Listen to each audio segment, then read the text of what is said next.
ya se ha regenerado, no hay ningún problema, pero entonces decía, bueno, pero es que esto tampoco tiene ningún duro, ¿y cómo vamos a hacer? Y entonces tiré él, que con unas grapadoras, estuve haciendo también ensayos con unas grapadoras y el plástico de los flotadores de los niños, que nos lo iba a regalar una empresa de diseño, pues hacer un alojamiento para los estudiantes y que se lo hicieran ellos. Y lo que resultó pues fue esto. O sea que esto es autoconstrucción, y aquí se metieron cada una de las piezas, vamos a verlo muy rápidamente. Esto fue una ciudad que iba creciendo. Nosotros hicimos este elemento central, y esto ya digo, todo esto, absolutamente todo eso está hecho con el plástico de los flotadores de los niños, que me decían los de Aiscondel, que era la empresa que fabricaba el plástico. Pero, hombre, con esto de los flotadores de los niños, eso no se puede hacer.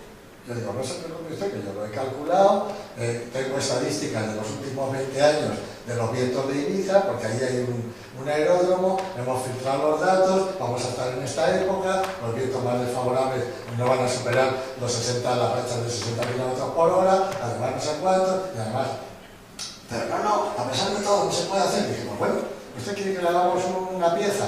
Y lo hicimos allí en la fábrica, en Barcelona, donde estaba la fábrica, ahí al lado de Barcelona. Le hicimos el cacharro este, que era el más grande de todos, y cuando vieron que funcionaba y yo estaba allí, dije, bueno, pues le regalamos el plástico, y entonces le vamos a poner un olor de vainilla para que no huela a plástico. Y yo, pues estupendo. Entonces entraba uno en la instant, oye, qué bien buena vainilla. Mejor alojamiento imposible.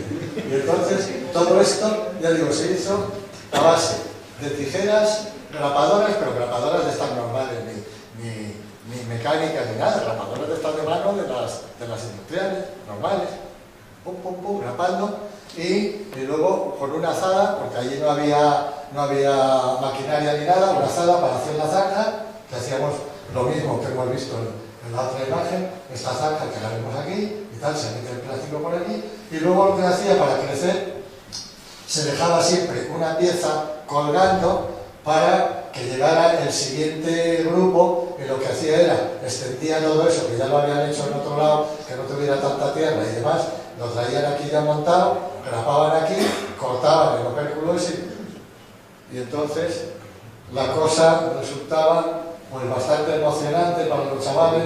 La verdad es que la gente disfrutó muchísimo, y luego además, digo, la lástima es que ya era septiembre, finales de septiembre, se habían caído las hojas, pero si se fijan, todo esto son arbolitos y son árboles frutales, y dejamos, yo decía, estamos haciendo una ciudad ecológica que es tan conservadora y tan delicada con la naturaleza que no hemos tocado ni un solo árbol, ni una cosa, nada más que en la zona del terreno, que como se ve era terreno baldío, que estaba en barbecho sin más, porque en la zona de árboles frutales normalmente no la araban en otra zona de Mallorca, y digo de Ibiza, y bueno, y todo el mundo encantado.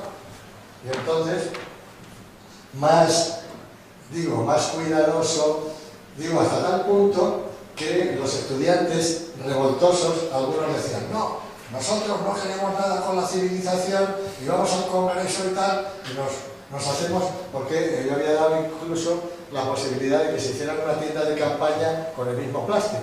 Cortaban, rapaban, y entonces cogías, metías un bordecito, le metías un palito por el medio y dos aquí, y tenías pues, como una tienda de campaña normal y corriente, que funcionaba también muy bien, pero los anacoretas, cuando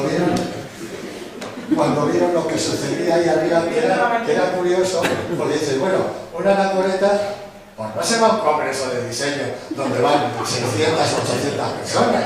Es que los humanos somos, la verdad, curiosos. ¿Sí?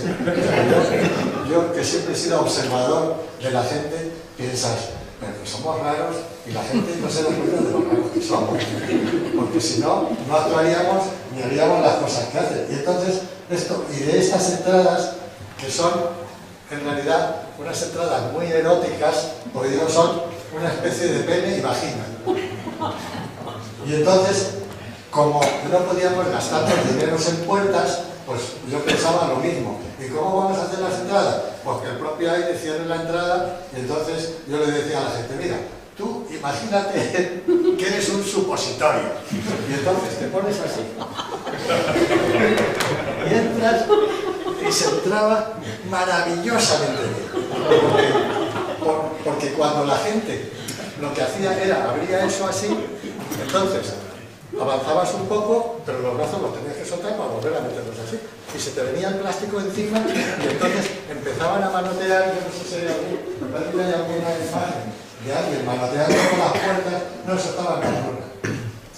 Y entonces aquí vemos precisamente los arbolitos, como aparece por allá, y cómo hemos dejado para que esto siga creciendo, aquí este faldón colgando para que los otros puedan venir, grapar aquí, luego cortan esto con unas tijeras, y aquello sigue creciendo y sigue desarrollándose, y al final, pues, vemos aquí lo mismo, los arbolitos, algunos un poco menos ecologistas dejaban las piezas por allá, que luego hicimos se decía, bueno, autoorganización, y la verdad es que la autoorganización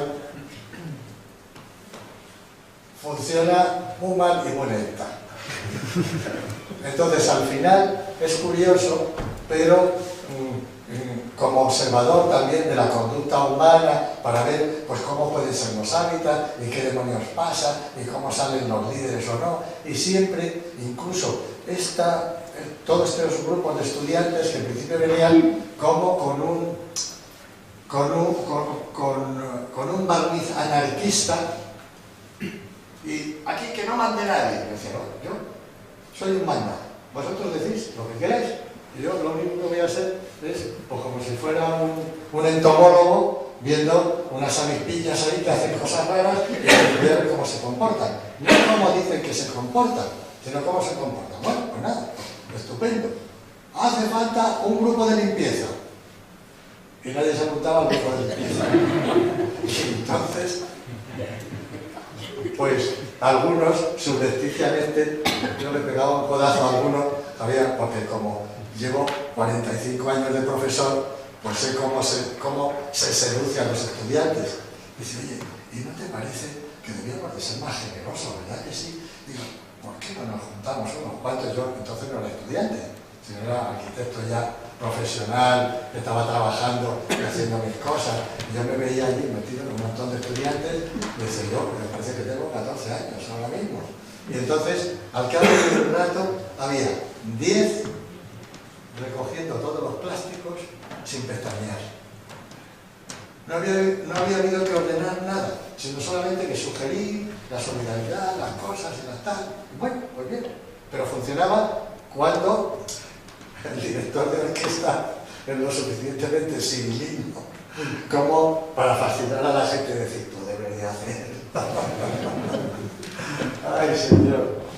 En el fondo, la arquitectura, además, luego se nutre de ese tipo de cosas, ¿eh? Porque cuando a la gente se le dice que una casa es fabulosa, la gente la toma por fabulosa, y de hecho, yo he vivido una de las historias mejores que cuando me dicen, ¿qué es arquitectura? Digo, mira, arquitectura es cualquier cosa.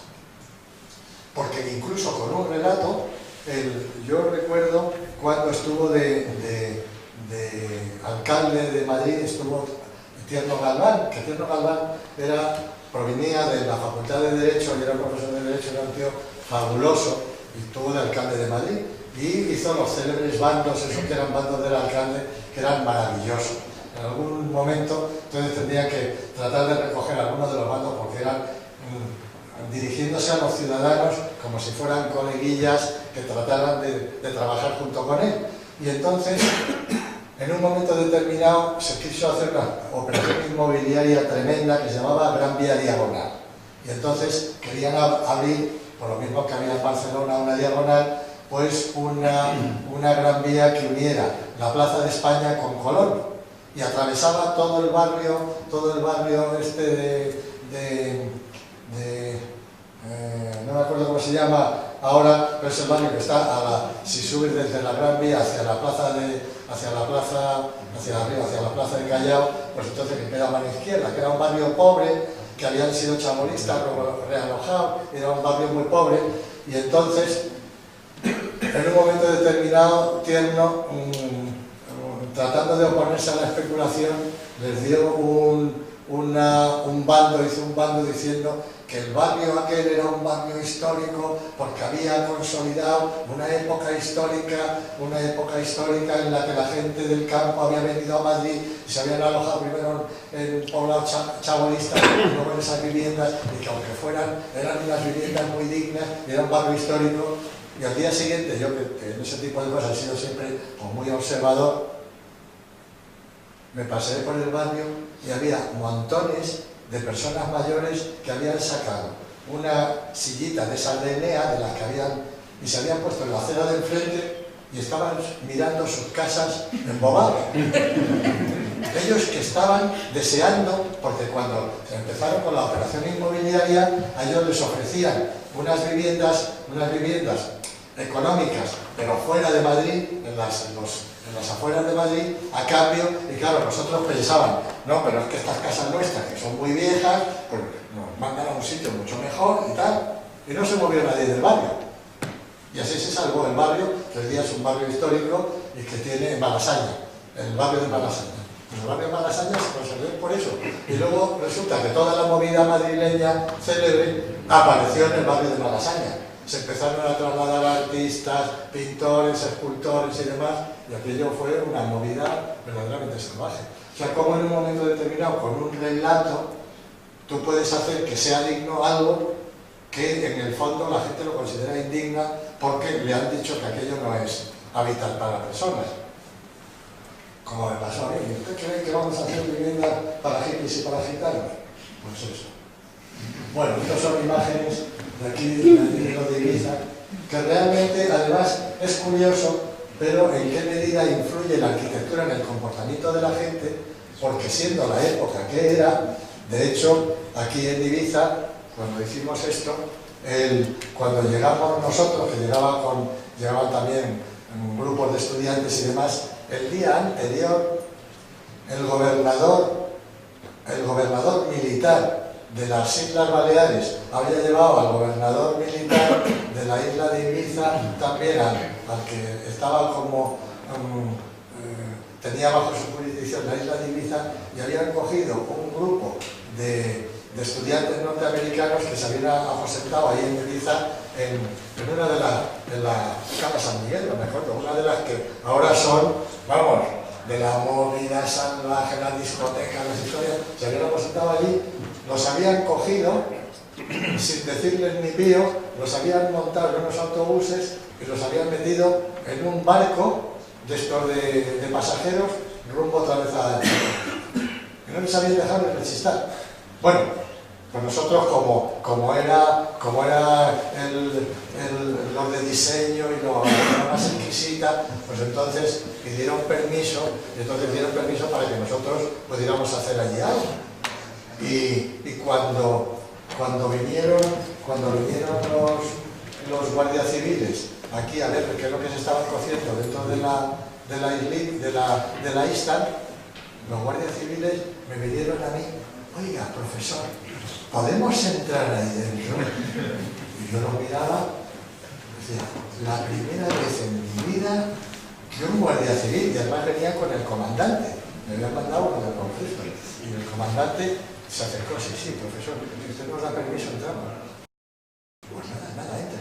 Ahora, eso sí, se tiene que quitar el tricornio, porque con el tricornio se pasa.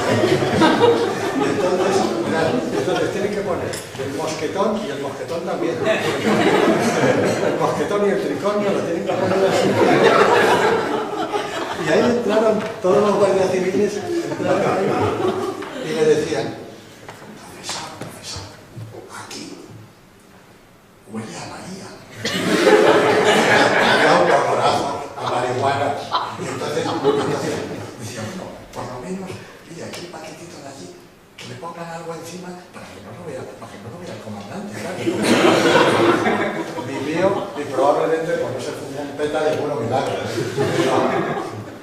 Entrando dentro precisamente de todo este ambiente, no sé si yo en algunos interiores, me ve aquí y dice: por favor, entrad con cuidado de uno en uno y agachados. Y aquí se ve uno echar